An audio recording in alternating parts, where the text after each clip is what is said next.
All right. Good morning to everybody in the world that happens to be listening, watching, or reading the transcript. I don't know if it works that way, but good morning. My name's Michael Beck. I'm the host here at ChatGTM, joined with me by my partner in crime, Mr. Chad Horn, freshly back from the RSPA show in Vegas. In fact, we're still trying to figure out how all our equipment works because we unplugged quite a bit and we've been dialing it in this morning.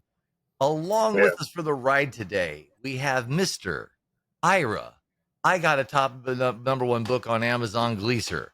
Ira is a longtime friend. We like to go to blues clubs when we happen to be in Chicago together during the NRA shows. He's got a penchant for Buddy Guy and anything that has to do with just nice, silky tunes that make you think, have a nice cocktail, talk about the world.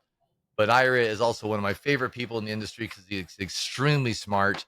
And I just want to have everybody welcome Ira Gleeser to the show today. And Ira, good morning. How are you?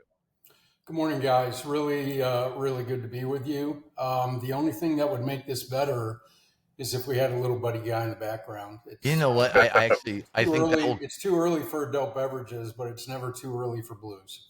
you know what? I love that. And I think you will be the inaugural lead in music, and we will use Buddy Guy on this episode. So hopefully the people that are listening to this afterwards, I'll met my commitment and you'll be hearing some blues tunes that fade as we came into this moment. Awesome. So Ira, let's just get going. You've been around the industry for a while. I think the first time that I heard you speak outside of that dinner we were at was at what was it, RLC? Yeah. And at the time you were with Microsoft, and I called you the herald of AI. Like you were there. Like we were postulating on how we could use it for doing menu engineering and fun stuff like that. But let's talk a little bit about your journey, and how you got to where we are now, and really the impetus of how you decided, I really want to finally take the swing and do something almost everybody wishes they could do and just didn't. And you wrote a book. So let's start there. Yeah, I appreciate it. Hey, first of all, thank you both for having me. I've enjoyed following the journey both of you are having. So it's an honor for me to join the ranks of some amazing guests you've had. It's been a journey, Michael, that's for sure. And I think the impetus for writing this book that I know we're going to talk about was really twofold. There was a few things that happened back in April when I saw both of you. Just talking to a number of attendees and talking to some suppliers and sponsors, and it really validated a couple things for me. There's a phrase called product selling, and it's not a compliment. There was a lot of product selling I observed where people were talking, but they weren't listening. People were speaking, but they weren't communicating. And as you know, as you said, I have a lot of operator friends in the industry, and over a beverage or two, some of them lamented, I love this event, but it's just one product sell after another. It's the next person that wants to talk about their solution and doesn't want to talk about my business. Are you talking more on the stage presentations you're hearing, or when you actually have a commercial conversation with somebody going by a booth and let me just sell you some stuff, right? Or the classic LinkedIn, I just got your contact, let me sell you some crap, I don't know you. Yeah, well, right? really, all of the above. But I would say in the context of the live event, it was a lot of messages from the stage, as well as some of the informal. Let's face it, one of the reasons live events are so awesome and will never go away is the networking. People show up to meet new people, hear what's new, see old friends, make new friends. So that really was one impetus when I came home from Arizona. Two was my last role in Microsoft was a very intense frontline sales role. I had a two-state territory, Georgia, Florida, 45 customers, and I was the primary point of contact. And what I learned pretty quickly is all the goodness that I had learned and tried to operate by over the years in terms of how to manage customers effectively really weren't in place here. And I had one particularly not enjoyable engagement with a chief information officer. We'll leave the name of the chain out. But after that, I walked out and said, we are so out of position. We're not going to lose the game, but we are so out of position. And the principles of my book really were the outline for a game plan that I put in place to kind of level set the relationship. So, when I left Microsoft, I just decided there's an opportunity here in the spirit of paying it forward and giving it back where I am in my journey. I have 25 years of insights in customer management, working at two of the most recognized, respected companies on the planet, Coca-Cola and Microsoft. Throw Newell Brands in there. I mean, everybody knows what Calphalon and a Sharpie is. Mm-hmm. So it really was wanting to give back, and also because I see from where I sit that the opportunity to enhance customer relationships, the opportunity to insulate a company's position, it's really competitive out there. Really, really competitive. You both know that. So if you're not bringing it every day, if you're not bringing value to your customers or your clients, if you're not helping them win, they have no reason to stay with you. I mean, it's not a marriage. They can say, hey guys, we're going RFP or we're going someplace else. So, we're talking about restaurant and food service, but what I'm outlining here applies across the transom. Yeah, And it's pretty so universal. when I put all that in a blender, I sat back and said, I've been talking about doing this for a while. I just finally want to do it. Love it. Chad, I know you have some thoughts on this. Well, I do. I want to just make sure our audience has its baseline. Yeah. So they see Ira, best-selling author, Amazon best-selling author on the screen. Ira, what book did you write? What is this thing that's out there getting some attention? Yeah. So quick shameless plug. Stewardship There we for go. Business. Usually the host does that, right? Stewardship for Business. And I wrote this as a playbook. Nobody needs another 400-page sales training book in their life, right? But a playbook says two things. It's short and sweet, and it's actionable. I mean, you think about all the NFL teams, sweating out on playing fields today in training camp. They're running the play. They're running what's in the playbook. So I put a playbook together that really focused on how do you drive more value into client relationships, and how do you practice the principles of stewardship for business, which are really about three things: communicating the value you're delivering every day, gaining a deeper understanding of your clients and customers, bringing them mutually beneficial opportunities to grow the business, and last but probably most importantly, insulate your position. Because if you're making the investment, then you're demonstrating every day that you are the most qualified partner to help your customer win. And that's what the book is. It is written in a very conversational tone. I introduce 8 principles of stewardship for business. We can touch on a couple of those if you like. Yeah. I'll let you both guide me. But at the end of the day, there's storytelling, which is something that I think has and will always be an art. But I share real world examples from my 25-year journey that helps pay off these ideas. And at the end of the day, if you're raising the bar in your customer relationships, you're going to win. And who doesn't like winning? So that kicks off a question. The word stewardship is pretty specific, and Chad knows I really drill into language when people choose words like that, right? And so, if you think about that, how does stewardship approach or the stewardship approach differ, fundamentally from traditional customer relationship management? Yep. So, super question. When you look at the classical definition of stewardship, I have it in front of me here, and I'm not going to read it, but the key words in the classic definition is taking care of something or oversight.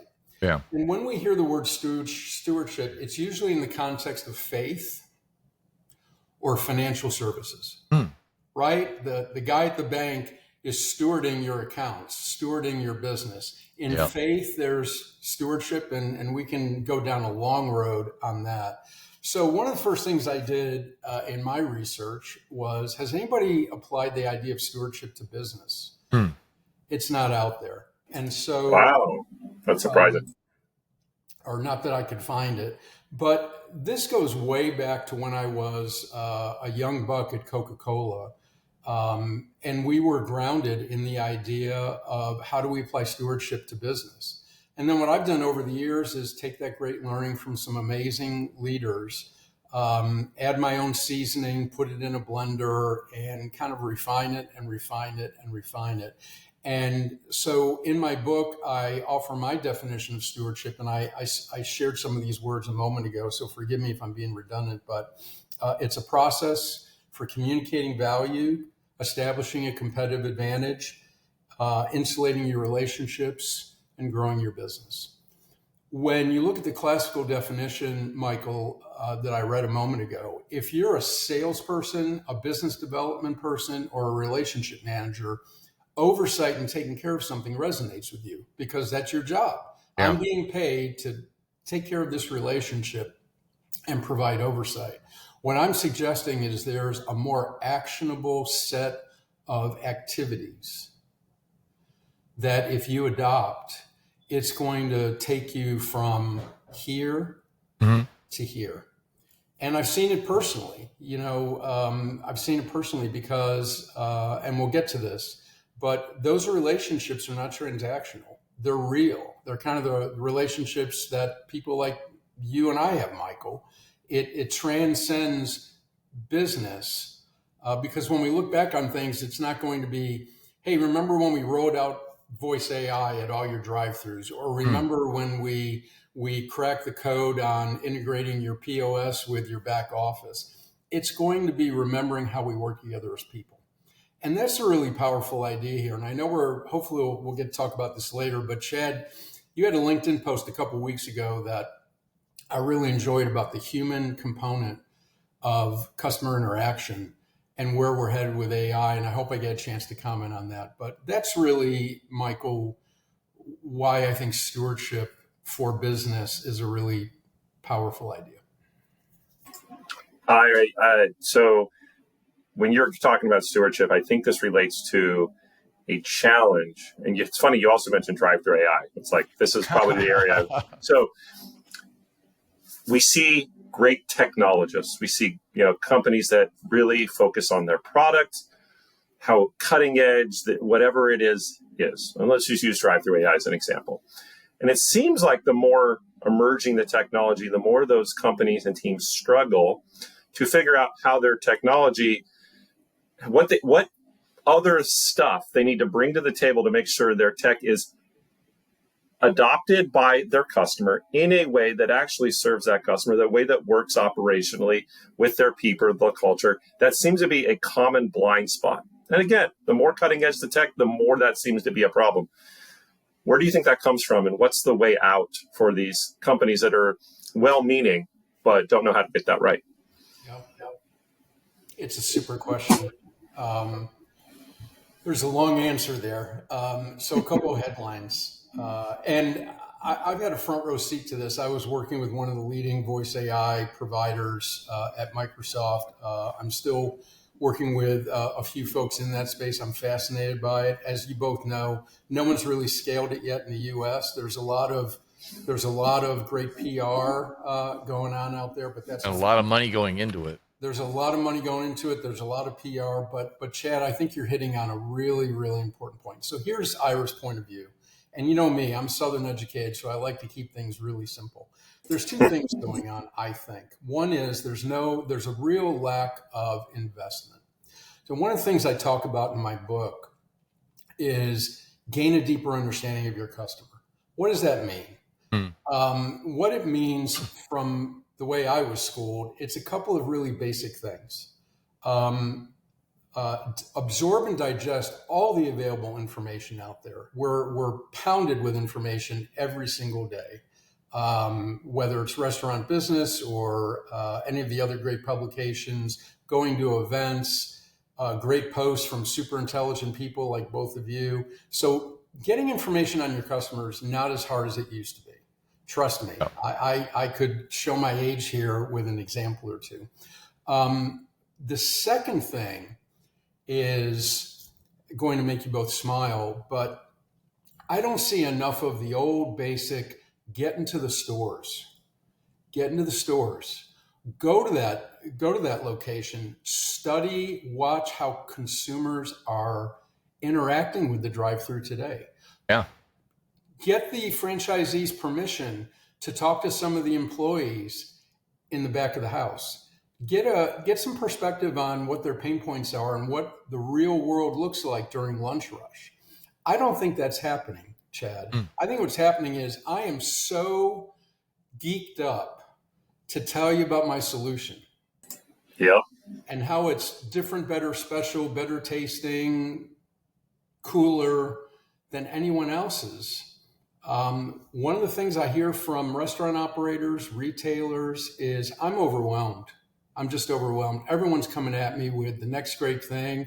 I need someone to just help me make sense of it all right now, because it's kind of like, sorry, I'm going to go Old Testament. It's kind of like Tower of Babel. There's a lot of languages, there's a lot of things going on. So I think it's that lack of making the investment. Really, I mean, years ago, I remember pitching a senior leader about making an investment and doing some market research. And he looked at me and my teammates and said, you know, you guys, all you want to do is spend money. He said, you want to do market research? I'll approve the travel. Go on a market tour, go visit 5 to 6 restaurants a day, sit and watch people, come back, tell me what you learned. Yeah. I will never forget that. I will never, ever forget that. The second quick thing won't be as long, might be a little controversial. I like controversial. Okay. I truly believe there's just a little too much shortcutting, and there's a little lack of gravitas, which is my new favorite word. And yeah, I know I'm a boomer, but what I mean by that, it's really taking that extra time, because I promise you, when you demonstrate to an operator, a retailer, a business leader that you want to understand their business, that you are making the investment, that you want to visit some stores. I'll give you another one that'll blow your mind. It's so simple and nobody does it. Let's take Restaurant Leadership Conference, since you brought it up. Here's a crazy idea. How about inviting a customer to go to a session together? Just sit together, watch the content, and then go have a cup of coffee and talk about what you heard. It's a session the customer was going to go to anyway. Yeah. You go sit with him or her, and what's going to happen, because I've seen this happen because I did it, the customers are going to say, hey, Chad, you got 10 minutes to go have a cup of coffee? Meanwhile, you're thinking, I would kill to get 15 minutes with this person. Yeah. And now you're going to go to that Starbucks and you're sit down and talk about it, and you're not selling anything. And I promise at the end of that conversation, customers are going to say, you know, we should follow up on that thing. Yeah. Why don't you come see me in 2 weeks? Well, you're also talking about Ira's equal business stature. Like, you're not pandering to this person. You're sitting there as a peer. You're taking an experience and you're sharing your own thoughts about something as equal players on the field, right? I value this. You value this. What'd you like? I'm challenging your thoughts. You're challenging mine. Now you're actually in a real conversation.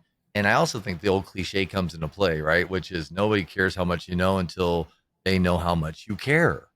That's foundational, right? Damn, I wish I had that for my book, Michael. Well, I'll put it in your forward. No, but I think that's absolutely on point for what you're talking about here, though, right? In fact, I had a colleague come by here yesterday. His name's Bo, and Bo is doing a presser because he just got assigned a new territory. And what he didn't do is just start calling into it. He's visiting it. He's stopping by all the stores, the people that are in his patch, introducing himself, saying, "Hey, I'm now on your account." What do you mean? Well, I'm on your account now, and I'd love to get to know more about your business. I'm sitting in your restaurants. I'm thinking about this.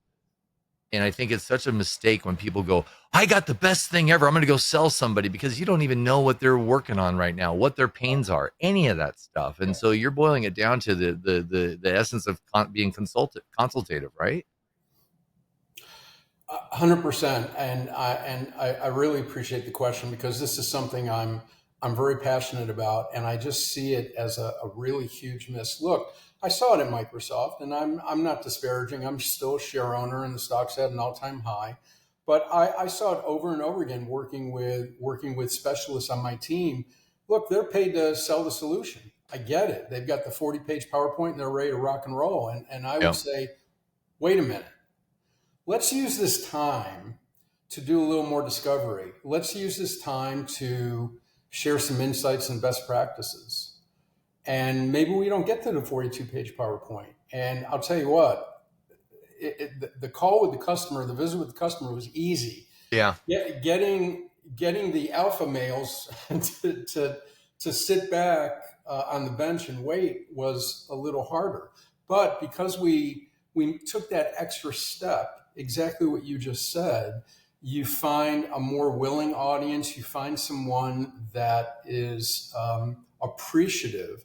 Look, what this is really all about, to net it out, it's all about building trust and credibility. Yeah. It's not about here's the next person that wants to sell me something versus here's somebody that genuinely wants to help me.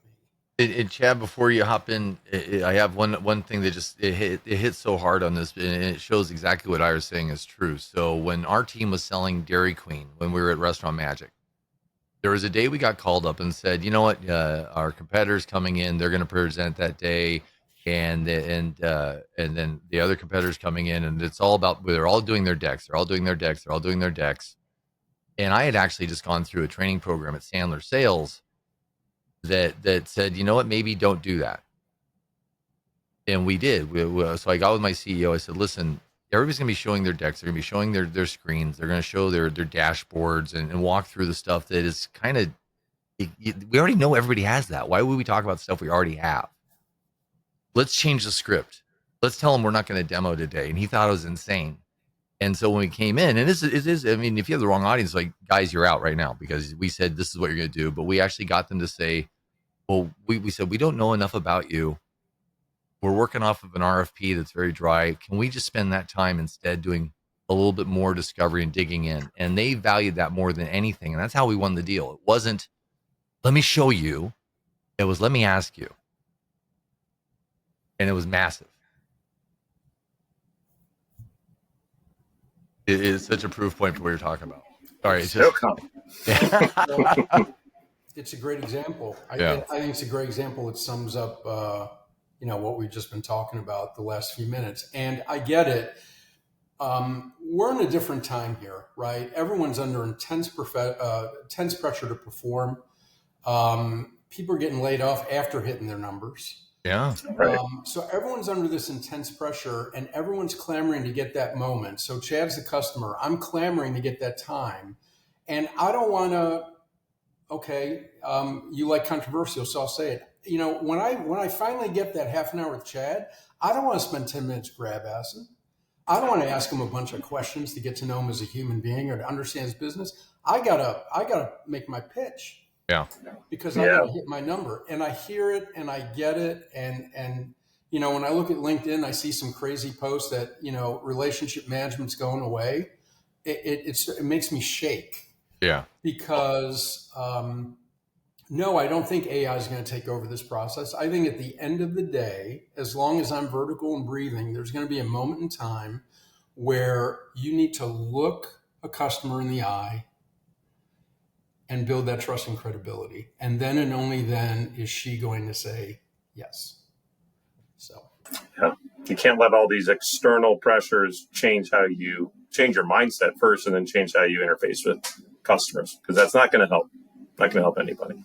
100%. Well, that and the prospect smells desperation, and trying to jam something down their throat is desperate. That's your third great one-liner that I'm going to steal when I see the recording. Nobody likes the smell of desperation. The other one that I used when I started my consulting practice in between corporate gigs, I like this line. I did not put it in my book. When you're chasing business, there's a very fine line between being persistent and being a pest. You do not want to cross that line, because once you cross that line, you're annoying. And when you're annoying, no one's going to take your call. No one's going to take a meeting with you. It's being intense, but being purposeful and planful. And my concern is I'm not seeing as much of that as I used to.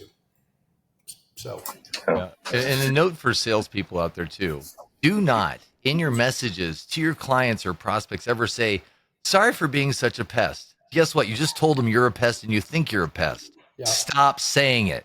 Yeah. Removes any ambiguity. Michael, I think you have a book in you or two. I'm ready. I just want to be able to read it.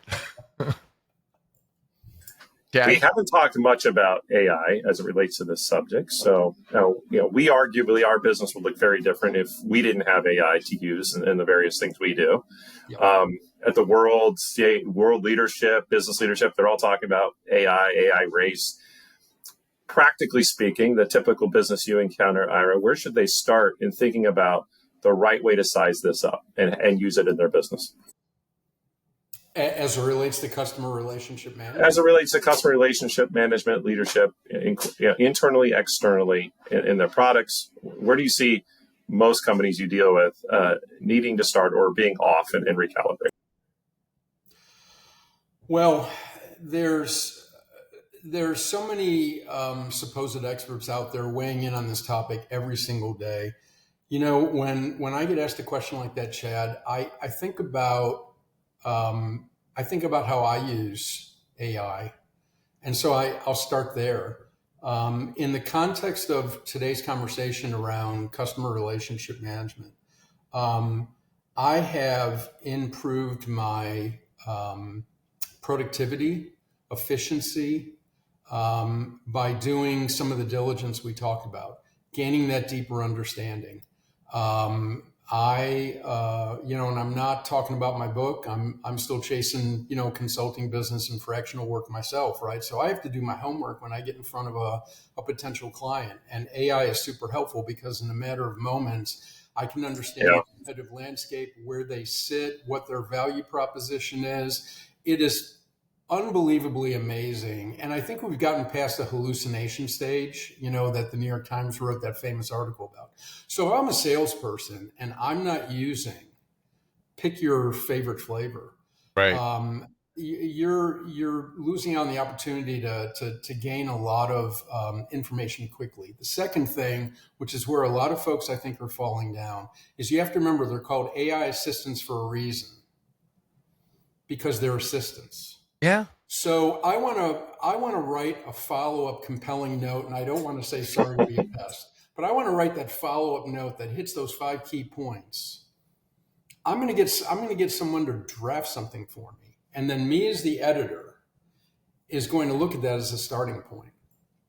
Those are 2 key benefits I think that AI affords today for salespeople. And there's certainly a lot more things we could talk about in terms of pipeline management and data enrichment.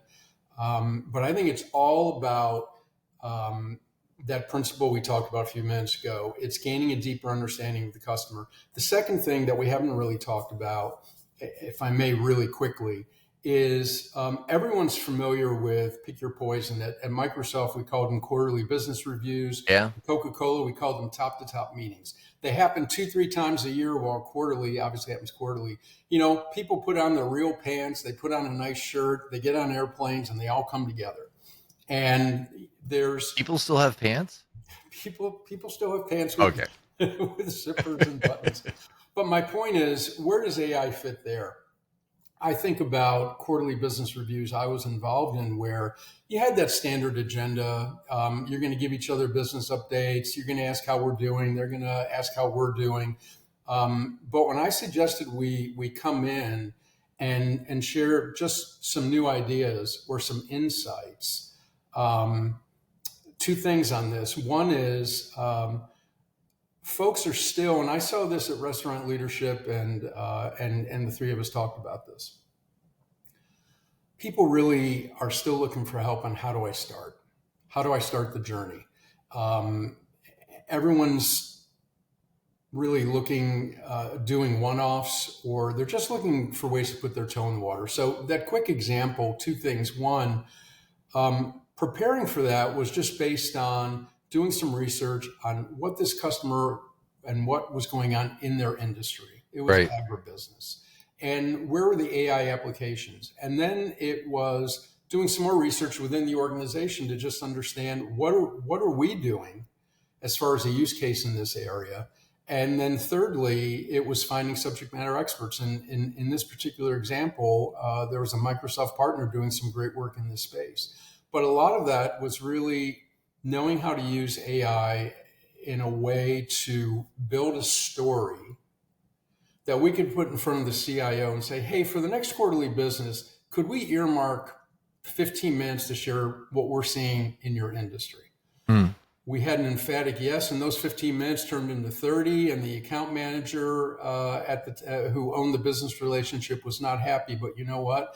At the end of that quarterly business review, we left with 3 next steps, 3 action items we never would have had. So I know that's a little off the question, but as a salesperson, a business development person, if you're not taking advantage of the AI resource today, you're just missing out. But there's also that line where you have to remember you still own it.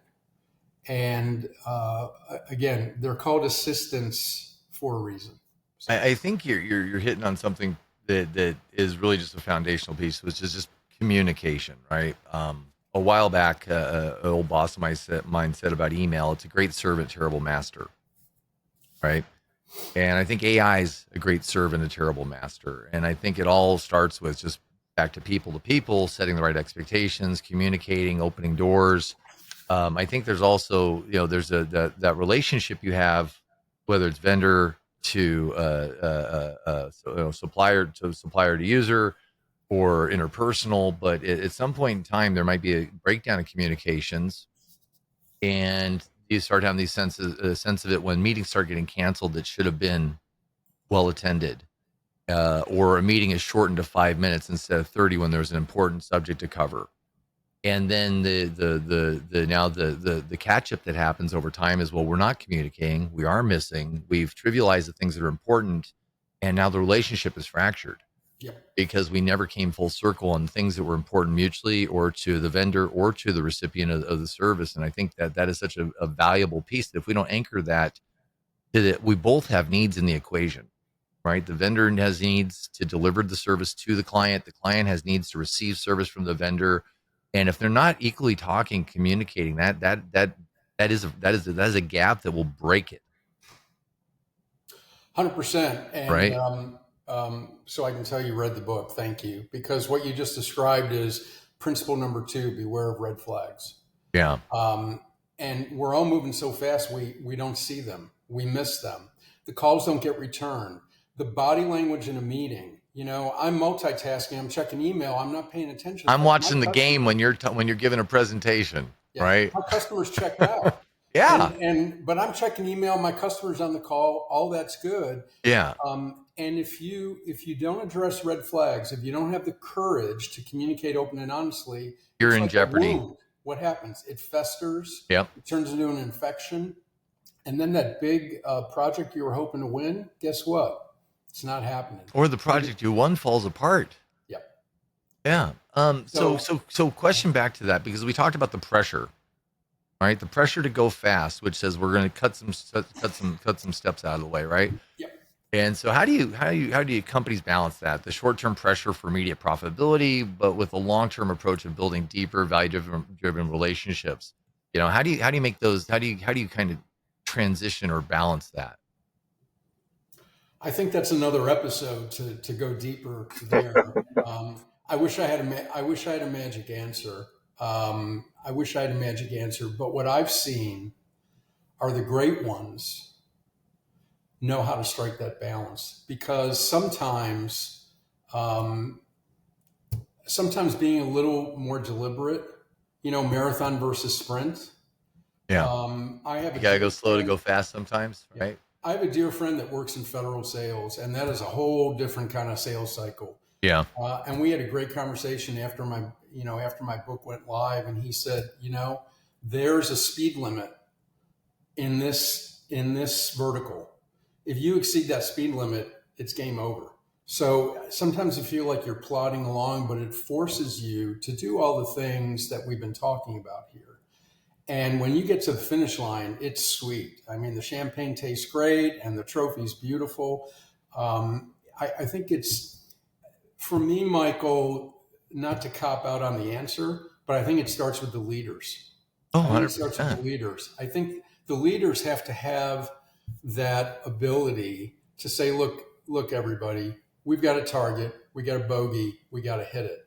And then everyone has their own flavor of sales training. But I didn't position Stewardship for Business as a sales training book. I positioned it as a playbook that any company of any size in any industry, anyone that's trying to sell a business or a product or service to somebody else can benefit from these principles. And so for me, when I think about your question, it comes back to the leadership and the tone that the leaders are going to set. Okay, Yeah. to bring it back to music, it's, maybe it's not rock and roll. Maybe we got to go soft jazz here. But the point is, a lot of what we've talked about this morning needs to be embraced by leadership. That, I agree. you know what, it can't just be transactional. That you'll win the battle, you'll lose the war, because long term customers. I wrote this down. It's one of my favorite lines. Relationships are the key to commerce. It's not as good as one of your one-liners, but what we're talking about really is fellowship. It's really building those trusted relationships where, I know this sounds crazy, but it's being present, it's finding mutual interest. Maybe you have coffee with maybe you get on a Teams call and you don't talk business. You're talking about what's of interest to the customer. And I know that sounds crazy, but I'll tell you what, it pays dividends. And so I think that needs to be managed, and expectations and accountability by leadership. Because if you just turn the pressure up, the kettle's going to boil, but it could also explode.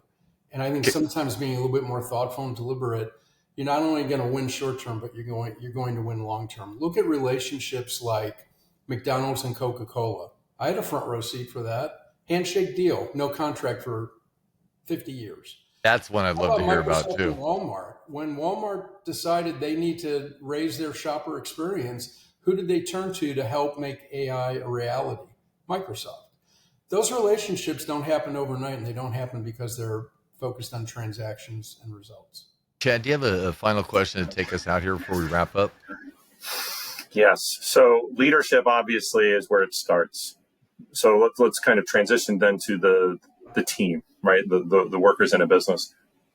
Bridge the gap with this question, which is, what's like the main thing leaders should be looking for in a potential hire that stands out? It's just increased in relevance given what's going on in the world these days.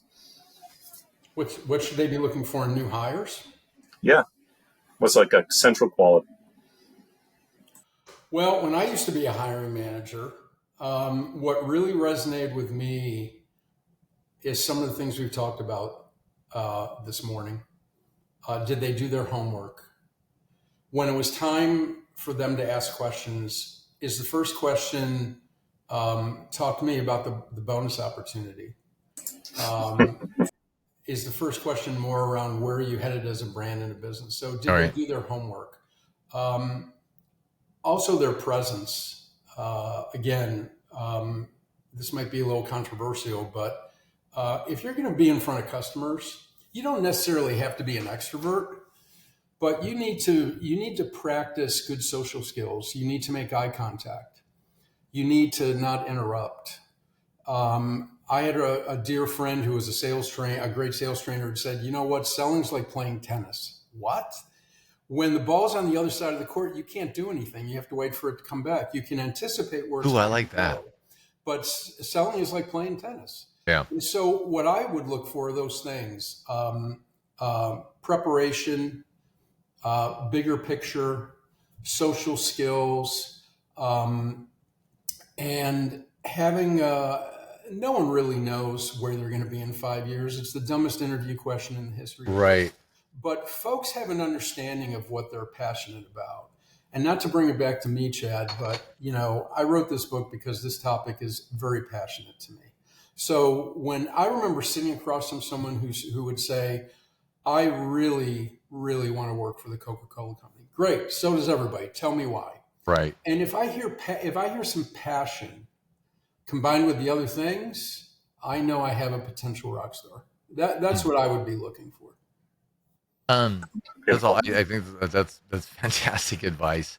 And so as we close this out, I think some of the things that people listening might be thinking of, right? So for business leaders who are listening right now who feel like overwhelmed by the idea of shifting their company culture, what advice would you give to them to help them take the first meaningful step towards stewardship?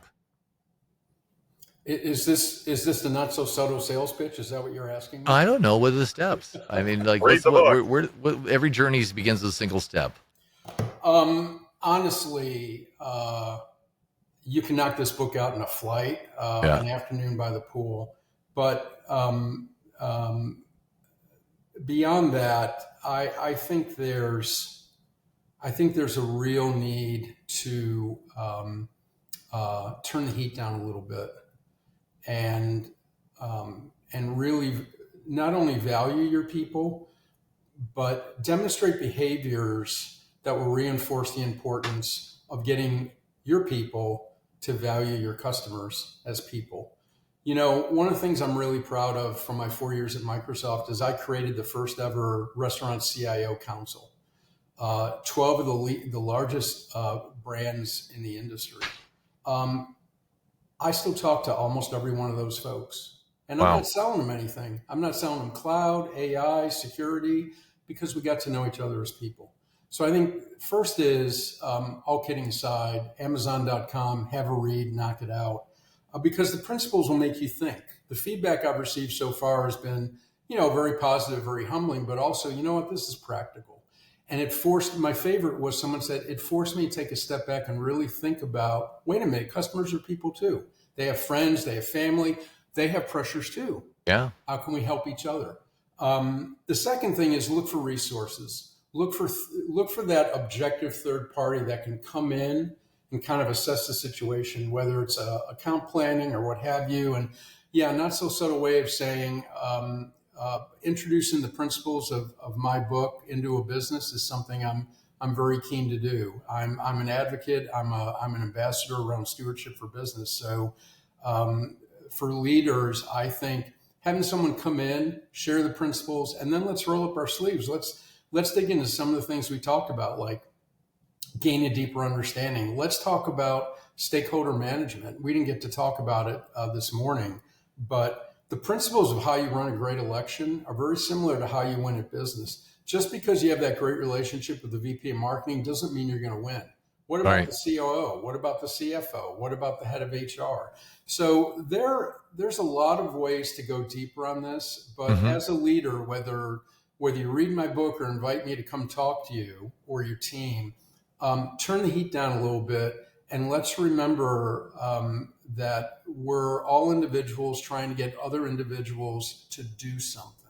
Yeah. And people, my last one-liner of the morning, people buy from people they like and trust.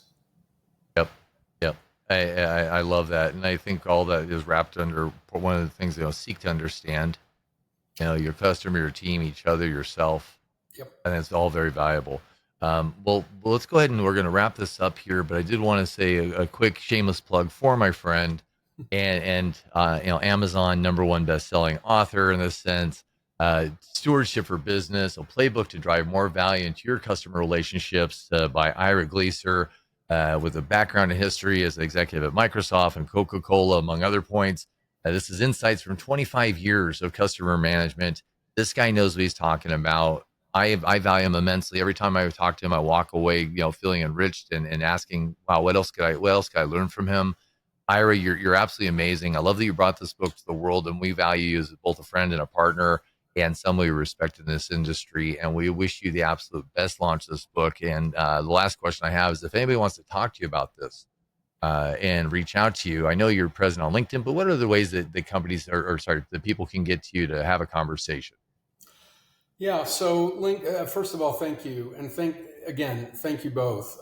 It's mutual love here. I have so much respect for both of you and what you're doing and the value you're bringing to the industry. It's incredible what you both are doing. LinkedIn DMs on LinkedIn are probably the best way. Gleser at outlook.com is always another way, but I'm findable. What does Coach Prime say? We're not hiding. I'm not hiding. I'm very easy to find, but thank you for all of that. You can tell, do what you love and do what you're passionate about. And that's where I am in my journey. So thanks for the opportunity to share a few of my thoughts today. Awesome. Look forward to seeing you at QSR Evolution, and I think FS Tech potentially coming up as well. Everybody, this has been Ira Gleeser, and you know how to find him. If you don't, reach out to us. We'll definitely put you in contact. Chad, anything before we go? Thank you, Ira. It's been a great conversation. Yeah, Learned a lot absolutely. today. Yeah. My pleasure. All right. Thank you guys very much, and have a wonderful day. And Ira, as always, just keep rocking it. And I hope you listen to the blues, but never feel them. We'll talk to you later, guys. All right. Bye.